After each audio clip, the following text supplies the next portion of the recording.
You know, I'm going to just stray from my prepared remarks for a moment to describe for you the first time I came here. I was 27 years old. I had worked as a community organizer for 4 years.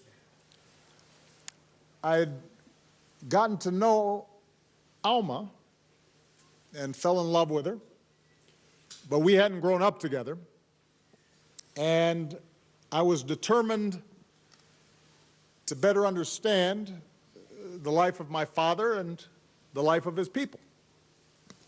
So I flew to Nairobi, and Alma had a nice little flat, and we talked all day and all night, and I would wander through the city, and then finally it was time to come to Home Square.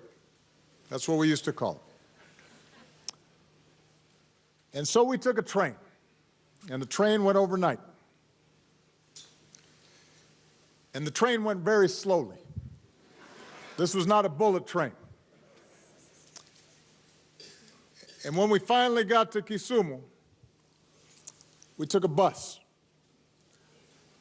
And this was not a fast bus.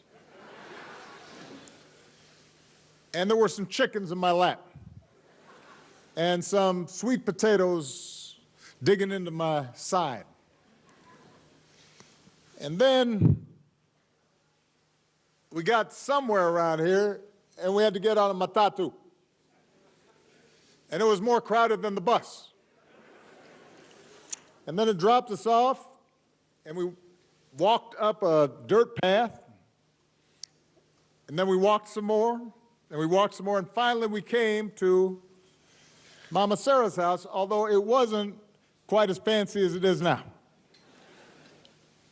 And I was hungry, but I had to catch a chicken to eat. So we scurried around the yard until we finally caught a chicken, and fortunately, Mama Sarah was better with a knife than I was, because I think I got a little squeamish. And we ate,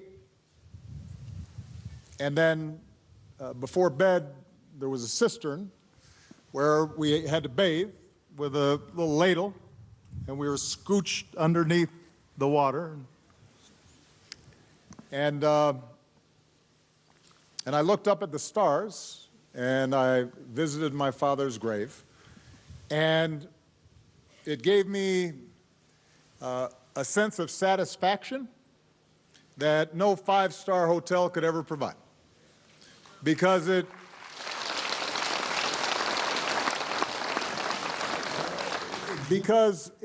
connected you to your past, and it connected you to the stories of those who came before you, and it grounded you and gave you a sense of place that then fortified you for the future.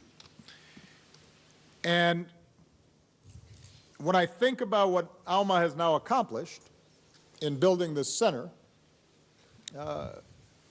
what I think about is that first night in the yard, and that first night going to sleep without running water or indoor plumbing. And the fact that because she knew where she came from, because she understood her story, and how it connected to the past and how it connected to the other young people in this community who maybe hadn't had as much opportunity as we had or had been quite as lucky, it was out of that spirit that the wonderful facility that we see today has been built.